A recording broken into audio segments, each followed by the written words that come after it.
Berlatar pada tahun 1962 di sebuah bandara di kota Paris, kita diperlihatkan seorang pria buronan polisi yang akan melancarkan aksinya, dan pria itu bernama Lucio Urtubia. Gak hanya sendirian, Lucio ditemani sang kekasih bernama Anne yang bertugas memantau situasi dari luar.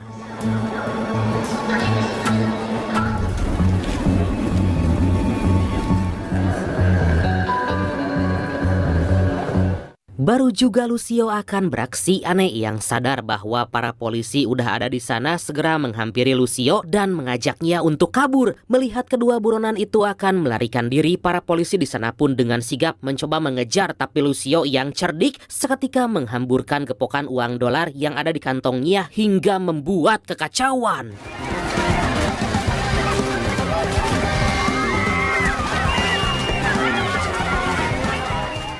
Dan inilah sebuah film yang diangkat berdasarkan kisah nyata, A Man of Action.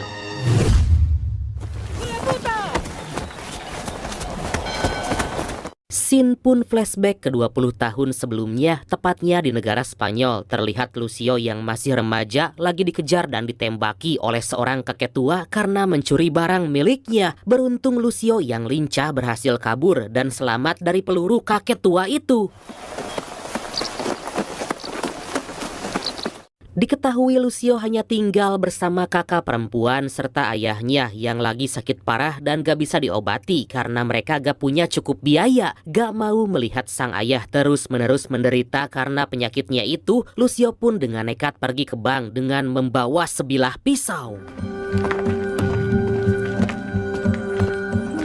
Ternyata Lucio bukan ingin merampok, melainkan dia hanya ingin meminjam uang pada manajer bank. Tapi si manajer bank kekeh gak bisa memberikan pinjaman pada Lucio karena dia gak punya jaminan. Dan hal itu membuat Lucio marah dan mengancamnya dengan pisau tersebut. Tapi di tengah situasi menegangkan itu, Lucio malah ngompol yang membuatnya segera kabur dari sana.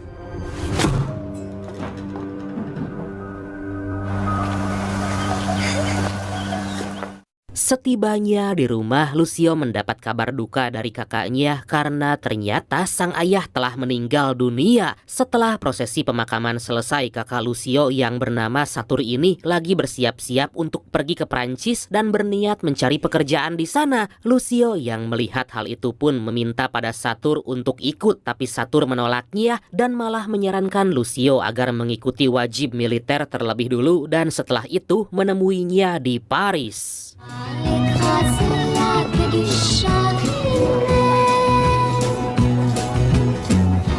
Singkat cerita, 10 tahun kemudian, kini Lucio udah dewasa dan berada di Paris berniat menemui Satur. Setelah cukup lama mencari alamat, akhirnya Lucio pun bertemu dengan sang kakak dan menceritakan pengalamannya selama wajib militer. Mantas, botas, herramientas, pues no tienen cosas los militares. Ternyata Lucio yang muak dengan pemerintahan Spanyol mencoba memberontak dengan menyelundupkan barang-barang logistik bersama teman-temannya. Walaupun aksinya itu ketahuan, tapi untungnya Lucio berhasil melarikan diri. Di tengah perbincangan mereka, kekasih Satur yang bernama Patrick datang dan bertemu dengan Lucio, dan di sana Lucio pun langsung meminta pekerjaan pada Patrick. Awalnya Patrick ragu dengan Lucio, tapi karena itu adalah adik kandung dari Satur, akhirnya Patrick pun bersedia mencarikan Lucio pekerjaan.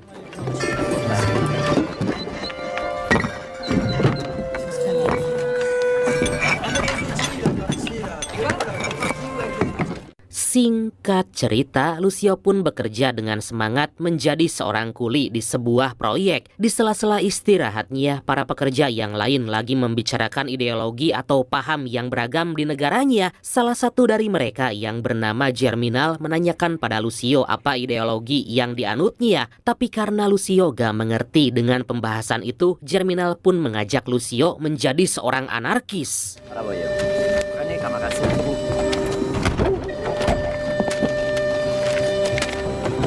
Beberapa waktu kemudian Lucio diajak oleh Germinal dan yang lain untuk menyebarkan undangan pertemuan Serikat Gerakan Anarkisme. Di sana Germinal pun menjelaskan bahwa anarkisme itu gak ada agama, gak ada perbedaan, anti kekuasaan dan penuh dengan kebebasan. Di tengah-tengah itu para polisi datang dan mencoba untuk menangkap mereka. Beruntung dengan sigap mereka pun berhasil kabur melarikan diri.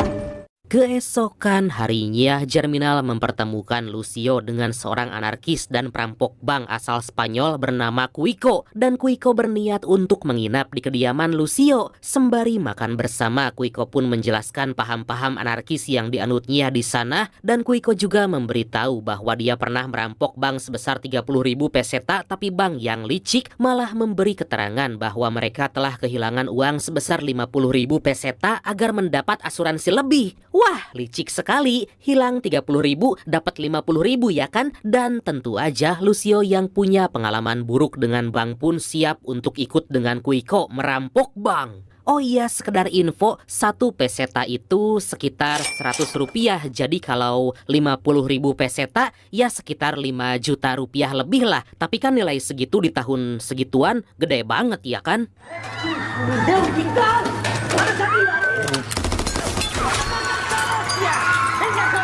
Akhirnya mereka berdua pun masuk ke dalam bank dan membuat kekacauan di sana. Lucio yang baru pertama kali melakukan aksi itu pun tampak gugup dan lagi-lagi kencing di celana. Melihat hal itu, Cuico segera menyuruh Lucio agar membawa semua uang yang ada dan segera pergi. Tapi Lucio malah terjatuh hingga membuat pistolnya terlempar. Beruntung Cuico dengan sigap bisa mengatasi hal itu dan mereka pun berhasil kabur.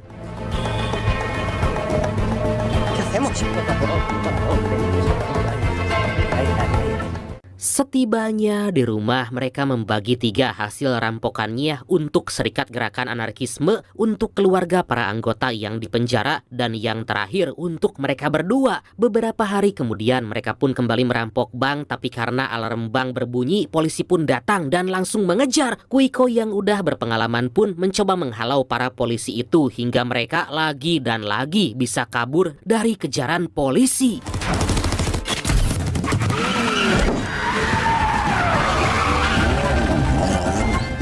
Sementara itu di tempat lain, seorang inspektur polisi bernama Costello mendapat kabar dari anak buahnya bahwa kedua perampok berbicara dengan aksen Spanyol. Dia juga diberitahu bahwa perampok itu beraksi atas dasar kemanusiaan yang merujuk pada kaum anarkisme. Somos responsables de extender entre vosotros. Respondiendo a camarada Michel. Malam harinya di sebuah perkumpulan gerakan anarkisme terlihat Lucio, Cuico, dan juga Germinal lagi membahas revolusi untuk para pekerja Perancis. Tapi alangkah terkejutnya mereka karena tiba-tiba para polisi datang dan segera menangkap mereka satu persatu. Cuico yang cekatan berhasil lolos dari sergapan itu, tapi sayangnya Germinal dan Lucio berhasil tertangkap.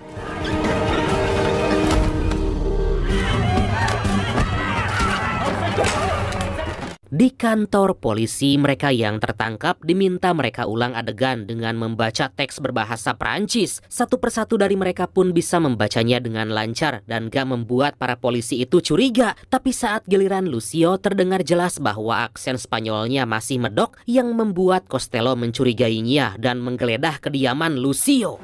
Mira, Julia, no tienes antecedentes.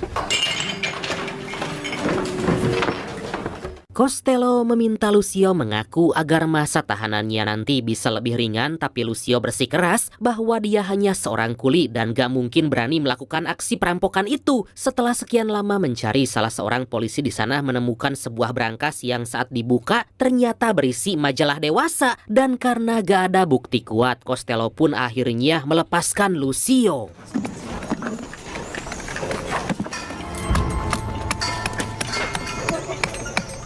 Beberapa waktu kemudian di tempat kerjanya, Lucio menanyakan keberadaan Cuico pada Germinal dan salah seorang temannya yang kita sebut aja Berau aja lah ya sesuai request dari Bradku yang satu ini, tapi Germinal malah kesal dengan aksi perampokan Lucio itu karena saat ini polisi memantau semua gerak-gerik dari kaum anarkisme. Germinal juga memberitahu bahwa Quico adalah buronan yang sulit dicari, tapi dia akan kembali jika akan melakukan aksi.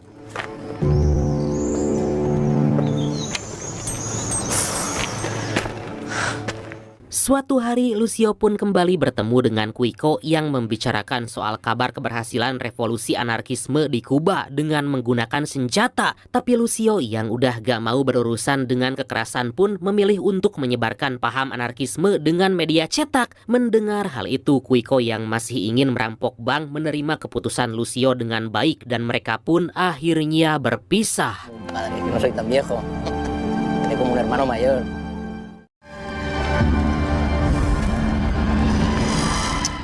Singkat cerita, Lucio dikagetkan dengan kabar bahwa Quico ditembak mati oleh polisi saat melakukan aksi perampokan. Dengan rasa sedih dan juga amarah yang udah gak bisa dipendam, Lucio ditemani Bro nekat kembali melakukan aksi perampokan.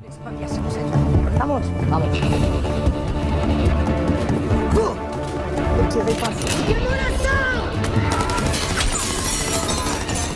Setelah berhasil meraup banyak uang dari aksi mereka itu, Lucio dan Bro membeli sebuah pabrik percetakan sekaligus pekerjanya yang bernama Ginny. Tapi hal itu ditentang oleh Germinal yang merasa bahwa Lucio melakukan tindakan seenaknya tanpa konfirmasi dengan serikat anarkisme. Tapi Lucio yang udah gak mau diatur oleh siapapun membuat Germinal kesal dan pergi dari sana.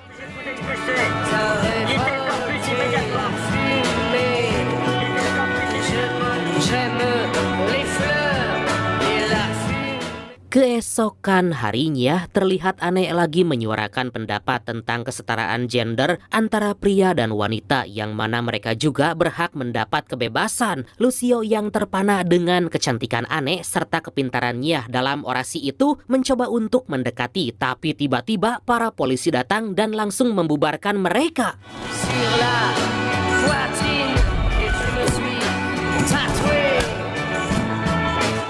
Untungnya Lucio bisa melindungi Anne walaupun dahinya terluka akibat pukulan dari para aparat. Karena mereka memiliki paham yang sama, sejak saat itu Lucio dan Anne pun semakin dekat serta mulai mengenal satu sama lain, dan itulah awal pertemuan mereka.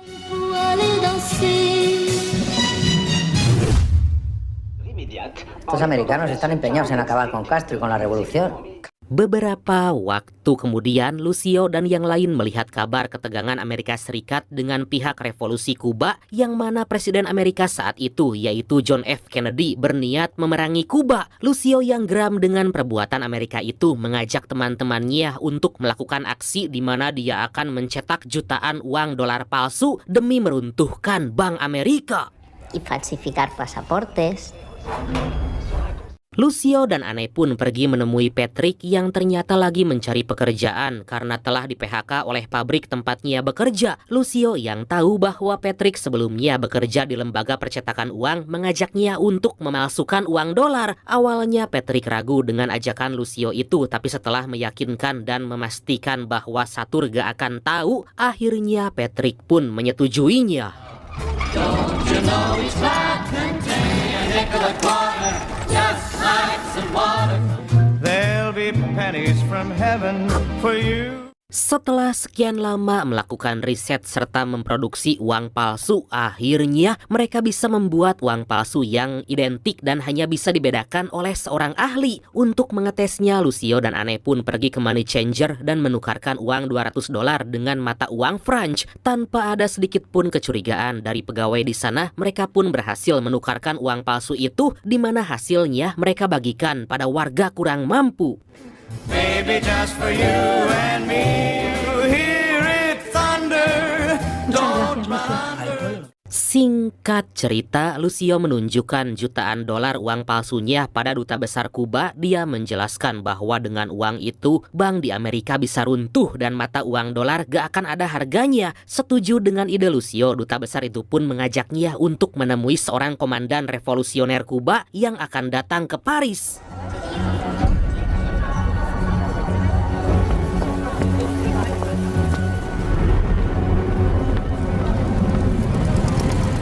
Keesokan harinya, Lucio datang ke Bandara Paris dengan membawa sekantung penuh uang dolar palsu. Dan di sana dia pun bertemu dengan komandan revolusioner Kuba yang gak lain dan gak bukan adalah Che Guevara. Sebetulnya Che tertarik dengan ide Lucio, tapi sayangnya dia berpikir bahwa Amerika gak akan runtuh hanya dengan uang palsu dan dia pun menolak tawaran Lucio.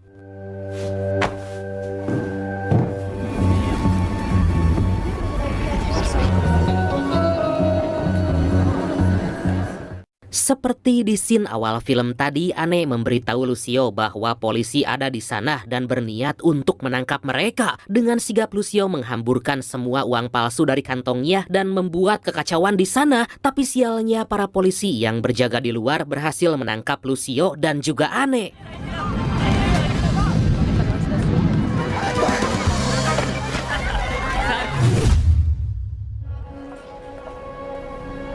Mira, Lucio, este es Cherry. Beberapa waktu kemudian Anne yang udah bebas lebih dulu menjenguk Lucio dengan membawakannya seorang pengacara bernama Thierry. Di sana Thierry menjelaskan bahwa Lucio gak punya catatan kriminal dan memiliki kesempatan untuk bebas bersyarat seperti Anne yang ternyata saat ini lagi mengandung anak dari Lucio. No te preocupes, en una semana estás fuera.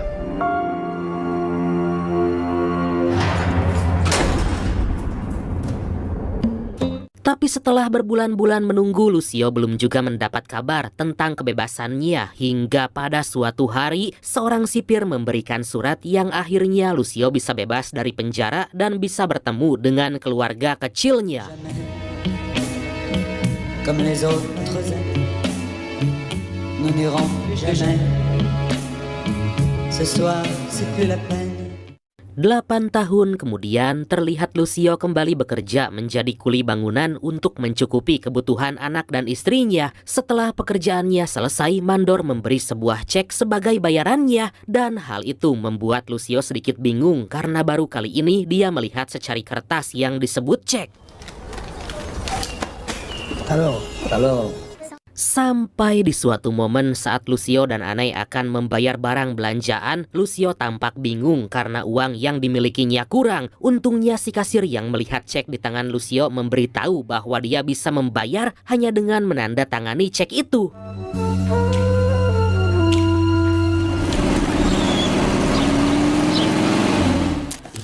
Sontak Lucio kembali ke percetakan dan menunjukkan serta menjelaskan kegunaan cek itu pada komplotannya, di mana Lucio berniat memalsukan cek itu agar bisa lebih mudah meraup banyak uang dan resikonya lebih kecil dibanding memalsukan uang bahkan merampok bank. Melihat bentuknya yang gak serumit uang kertas, Patrick, Ginny, dan Bro pun bersiap untuk memalsukannya.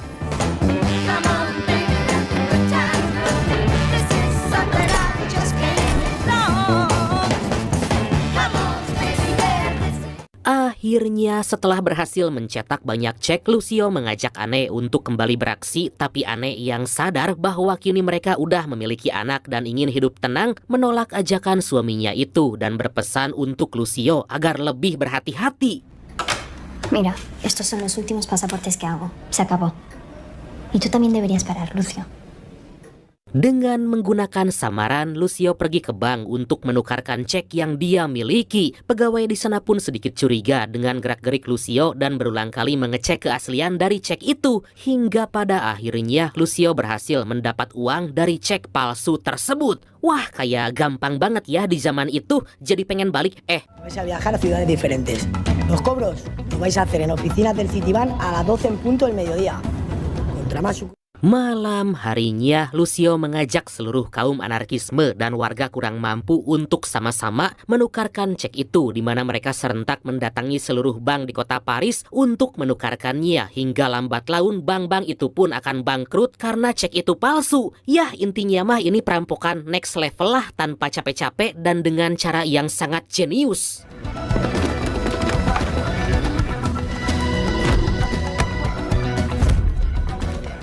Setelah sekian lama beraksi, akhirnya Lucio dan yang lain berhasil mendapat jutaan franc dari hasil penukaran cek palsu. Di sana dia memberitahu bahwa uang-uang itu akan dibagi 3 untuk kegiatan serikat anarkisme, keluarga para tahanan, dan untuk mereka sendiri seperti yang Kuiko ajarkan. Consists of buying real traveler's checks to copy the numbering.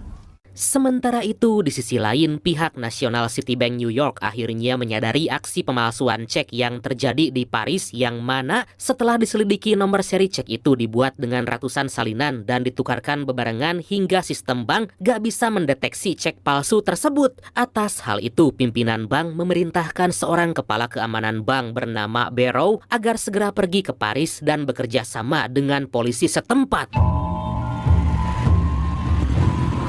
I understand your concern, Mr. Barrow, but you can't expect us to put the police. Barrow pun menemui Costello dan memintanya agar segera menangkap pelaku di balik cek palsu tersebut karena udah sangat merugikan bank di Amerika. Tapi Costello yang masih menyelidiki dan belum mendapat banyak bukti hanya bisa meyakinkan Barrow bahwa dia dan anggotanya akan segera menangkap si pelaku. Of course not. We're all on the same side, aren't we? Beberapa waktu kemudian, Costello yang curiga mendatangi Lucio sembari menunjukkan cek palsu yang dia pegang. Lucio pun bersikeras bahwa dia udah pensiun dari dunia hitam itu dan lebih memilih menjadi kuli bangunan sembari pergi meninggalkan Costello. Singkat cerita, gerak-gerik Lucio pun selalu diawasi oleh para polisi yang berjaga di depan kediaman Lucio. Di sana Anne yang gak mau suaminya itu tertangkap lagi berkata bahwa dia mendapat tawaran pekerjaan sebagai relawan medis di Bolivia dan mengajak Lucio untuk ikut. Tapi Lucio yang masih yakin dengan aksinya menolak ajakan Anne yang membuat Anne mulai kesal dengan tingkah Lucio.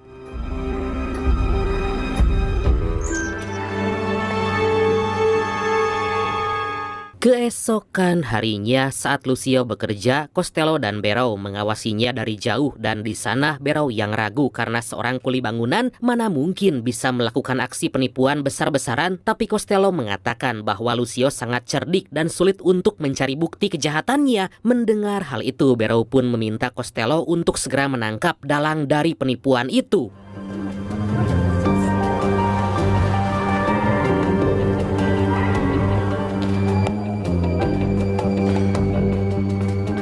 Pada malam hari terlihat Lucio dan komplotannya lagi gelisah karena sekarang beberapa bank hanya menerima 1 cek sehari, bahkan ada yang menolak untuk penukaran karena mereka kini masih punya 30.000 cek senilai $3 juta yang harus dicairkan. Lucio pun memutar otak agar cek-cek tersebut bisa menjadi uang.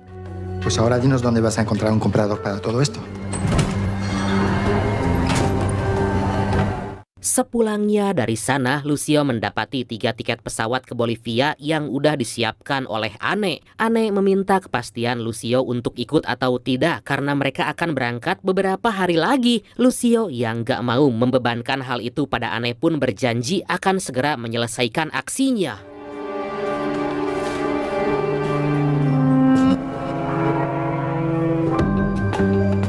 Pertama-tama Lucio menemui teman lamanya selama di penjara yang bernama Charlie untuk mempertemukannya dengan orang yang bisa membeli seluruh cek miliknya. Tanpa butuh waktu lama, mereka pun bertemu dengan seorang pengusaha bernama Tony yang juga seorang kaum anarkis. Setelah melihat detail dari cek palsu itu, Tony memberi tawaran $1 juta.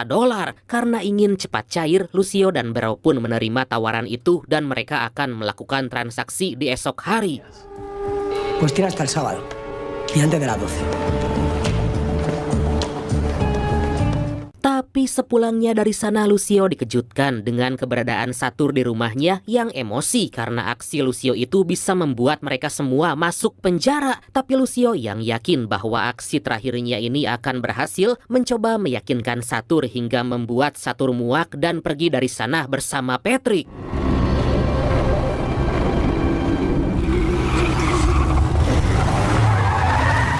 Hari penukaran pun tiba, terlihat Lucio yang mengendarai mobil diikuti oleh para polisi dan merasa dirinya dalam bahaya. Lucio dengan nekat turun dari mobil, mengambil kunci polisi itu dan membuangnya. Gak mau tertangkap dan usahanya sia-sia. Dengan sigap, Lucio pun segera kabur dari sana.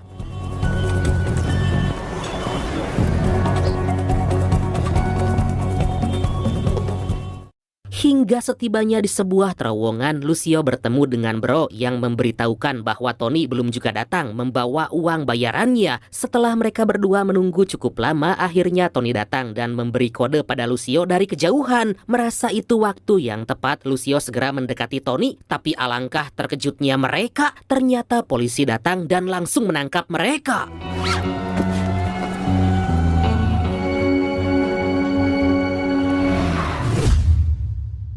Singkat cerita, Thierry menemui Lucio di penjara. Dia memberitahu bahwa Tony, Bro, dan Ginny kini ditangkap polisi sedangkan Patrick berhasil kabur. Thierry juga berkata bahwa Bro dan Ginny mungkin bisa bebas bersyarat, tapi Lucio akan sulit karena dia berurusan dengan Barrow yang menuntut hukuman 20 tahun penjara serta kompensasi senilai 50 juta dolar atas kerugian yang Lucio buat. Y puedas venir a visitarnos. Juliet te echa de menos y sabes que yo siempre te querré.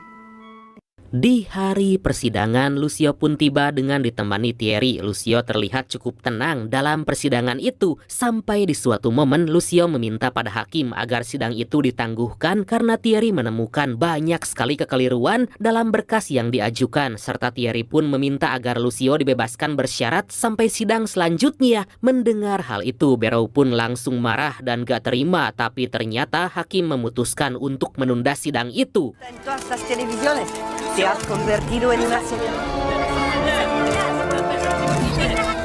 Atas keputusan tersebut, Barrow yang kesal menemui Costello dan memintanya melakukan segala cara agar Lucio kembali ditangkap. Tapi Costello yang gak bisa berbuat banyak, hanya bisa menunggu sampai sidang selanjutnya. Hal itu pun membuat Barrow kesal dan langsung pergi dari sana.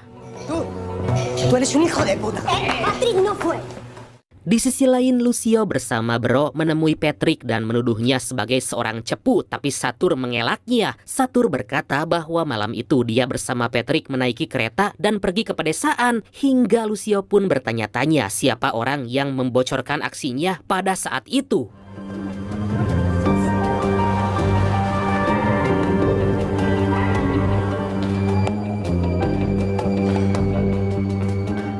Sepulangnya dari sana, Lucio dikejutkan dengan sebuah amplop berisi peluru di depan rumahnya dan merasa itu sebuah ancaman. Lucio segera masuk ke rumah. Gak lama kemudian Thierry menemui Lucio dan memberitahu bahwa Tony adalah seorang polisi dan Charlie lah yang membantunya sebagai jaminan untuk bebas karena Charlie sebelumnya mendapat hukuman 20 tahun penjara.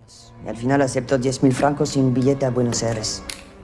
Thierry pun memberi surat persidangan pada Lucio yang mana beberapa hari lagi sidang itu akan dilanjutkan. Tampak sekali wajah cemas dari Lucio yang menanyakan kemungkinan terburuknya, yaitu jika banding diterima, maka Lucio akan dihukum 3-4 tahun penjara. Tapi jika banding ditolak, dia akan dipenjara selama 10-12 tahun.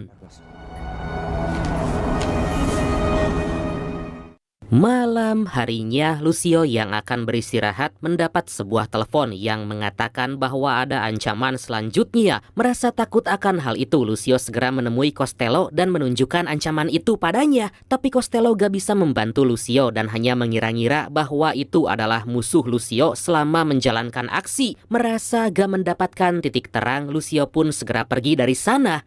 Ya iyalah, masa minta tolong ke musuh, ya susah.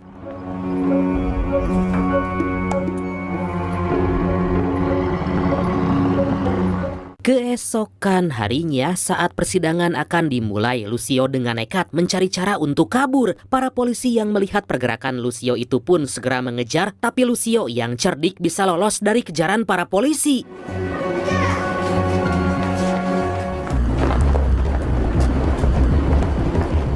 Singkat cerita, seperti gak ada kapoknya, Lucio mengambil sisa cek palsu dan kembali mengedarkannya bersama Bro dibantu para kaum anarkis. Dia pun kini tinggal di rumah Patrick dan merahasiakan aksinya itu hingga akhirnya Bang Bang pun kembali menyadari cek palsu tersebut.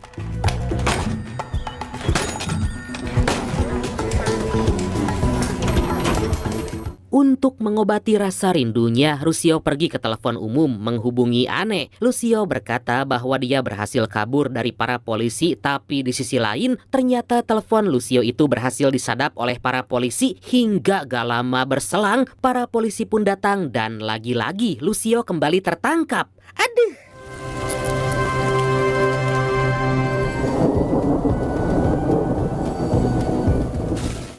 Bebas tertangkapnya Lucio membuat Barrow merasa reg-reg alias tenang karena akhirnya dia bisa menyelesaikan tugas lalu pulang ke Amerika. Tapi saat Barrow menginterogasi Lucio berkata bahwa cek palsu itu akan terus beredar ke seluruh dunia selama plat cetakannya masih ada. Di sana Lucio pun memberikan tawaran bahwa dia akan menyerahkan plat cetakan itu asalkan Barrow mencabut tuntutannya serta memberikannya uang kompensasi. Jenius. What? Are you out of your mind? Citibank no va a aceptar. Tentu aja hal itu membuat Barrow naik pitam karena bisa-bisanya Lucio yang telah merugikan bank jutaan dolar minta untuk dibebaskan. Tapi Lucio yang pandai berkata-kata terus-menerus memojokkan Barrow dengan berkata bahwa selama cek palsu itu beredar, maka citra nasional Citibank akan buruk dan Barrow lambat laun akan dipecat dari sana. Terjerat dengan rayuan maut Lucio, akhirnya Barrow pun luluh dan menyetujuinya.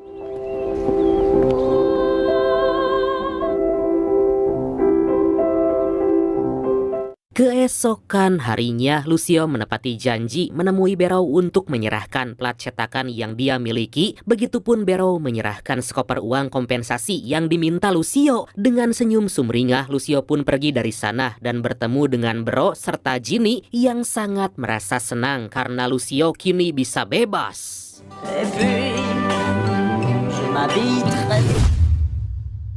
Singkat cerita, Lucio yang udah tobat pergi ke Bolivia untuk bertemu dengan sang istri dan anak tercintanya. Di sana Lucio yang tampak bahagia pun siap untuk menjadi relawan serta membantu warga setempat. Setelah aksi Lucio itu, pada pertengahan tahun 80-an, bank besar mengganti cek dengan kartu ATM dan kemudian pada tahun 2020, Lucio meninggal dan menjadi idola bagi generasi anarkis serta liberal baru. Lucio Urtubia adalah kuli bangunan sekaligus seorang anarkis seumur hidupnya. Dan akhirnya film ini pun